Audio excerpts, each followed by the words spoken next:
Welcome back. You're watching Roundtable, and today we have with us on the 18th of May 2010 Major General Prasad Samarasinghe and Captain Atula Senarath, and also the Group Captain Janaka Nanayakara. And each and every one of them started speaking their respective roles in the Army, Navy and Air Force, speaking about the role of the Air Force, taking it from where we stopped. Group Captain, you explained the role about evacuation and then also the logistic support. You can continue from there. Well, yes, what I was trying to explain was the importance of the evacuation of the men from the field. So this was also carried out 24 hours, come bad weather, good weather, whatever it is, the helicopter stood by, and then when they were required to be brought out of the theatre, the fixed wing aircraft stood by. That was one. Then another very important role carried out by the Sri Lanka Air Force, which is not expected of a conventional Air Force, was holding ground, secured, recovered by the ground forces.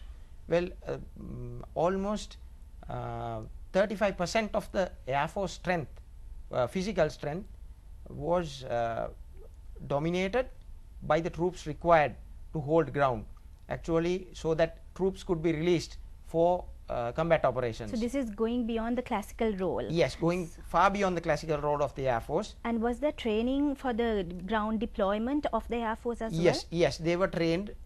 They were trained in offensive and defensive operations as any other infantryman would be trained. So the Sri Lanka Air Force was given the responsibility of holding ground west of the A9 and a large area in the Trincomalee district. So this was also another role that the Air Force was called upon to carry in this humanitarian operations and right throughout the respective conflict eras with the LTTE. So the contribution of the Air Force was this, but something that we saw specifically during the humanitarian operations was when the LTTE changed, actually added a new dimension by bringing in their light aircraft to try and maybe create a propaganda situation. But was it a serious threat, the light aircraft? Well, we should look at it this way. The physical destruction that could be done by these aircraft was almost minute, but it had, I would say, quite a lot of propaganda value, maybe internationally and a bit locally. So the Air Force had to make way and introduce an air defense system to neutralize this, so which the Air Force succeeded in doing almost at the end of the humanitarian operations. So what was actually the air power that the LTT enjoyed at the time? How many small aircraft did they actually have? Well, Deepamala, I wouldn't call it air power actually. It was just #151 #Amatan. Mobitel Smart Recharge Bonanza. Piece that was there, they had got down these during aircraft. the ceasefire. Yes. So this was a facility that they were using and trying to challenge the security of the south. So like all other things, I guess LTT is exceptionally good at blowing out of proportion what exactly it is and creating a larger than life image. And I think the light aircrafts also added to this image, invincible image of the LTT. Yes, they tried to add to the invincibility of the LTT, but of course I feel and we all know that they failed miserably. Right, and also something you told was very interesting was about the unmanned aircrafts, because I guess that you said it managed to take visuals of the ground realities that was happening. Was it a main reason why the international community also really got exposed to what was happening in the grounds, and that the LTT is also restricting civilians in their areas and using them as a human shield? Was that exposed by the Air Force and these visuals? Yes, I must say, well, all three services were very much aware of what the LTT was doing, and Sri Lanka per se was very much aware that the people were being held against their will.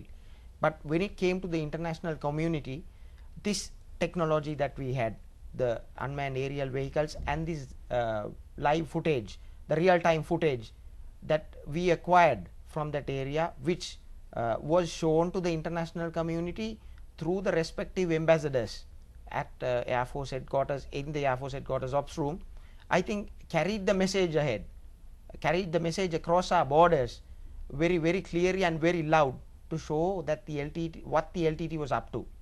So as you said, this technology was used to the maximum and gave what I would say a major return on investment. So when we talking about technology and the war, that's a topic by itself. But before that, I'll come back to you, Major General Prasad Samarasinghe. Now, when you initially voiced the overview of the war, the critical factor you were emphasizing on was the word humanitarian operation. Why did we call this a humanitarian operation? And you also focused on the word of zero casualty. What did exactly it mean? Were these concepts that were entailed in wars like this in the rest of the world, or was it something unique to Sri Lanka and our war that we fought against the LTT? Actually, it's unique to Sri Lanka because it's unique to our security forces, and the instructions we got was zero casualties to civilians, because these civilians are Sri Lankans and we all must safeguard them. The security forces are there to give protection to them. So just killing civilians unnecessarily, so we can't win this war. So we have to safeguard their lives. So that's why it was called the instructions was we got to have the minimum casualties, that is the zero casualties actually. So which we achieved. We didn't have casualties from civilian side. You take so many instances where the LTT and the LTT diaspora, as well as those who were supporting LTT, certain media also, they were telling and they were trying to show that we were killing the innocent civilians. They said that we have bombed Wakare hospital, then the Sencholi, then again we fired to the no fire zone and we bombed no fire zone. So all those things which they told, we were able to prove that it was not correct. But yesterday also I saw May 17th, the latest Amnesty International report. They continue to say that during the war there was a lot of serious harm done for the civilians, and there are a lot of human rights violations that has happened. New York Times also reported the same thing. This was 2 days ago. So these criticisms continue to come, Major General. What can you say in response to that? So, well, it's like this. So the question, I couldn't finish the answer. Yes. So you asked about humanitarian operations, because we were trying to rescue the civilians, those who are under the LTT. We did that. So that is why it was called humanitarian operation. And same time, the initial operation was to get this Mavillaru sluice gates open. That is because the civilians, those who were in that area, they didn't have water. So that is why it called the humanitarian operation initially. Then our aim was to get these civilians back to us and get peace into this country and eradicate terrorism from this country. That is why we call it a humanitarian operation, and which we won. Then for the second question, actually it's sad, not only the international agencies, the local certain people, local certain NGOs also, and certain other people from our own country, they were trying to degrade our victory.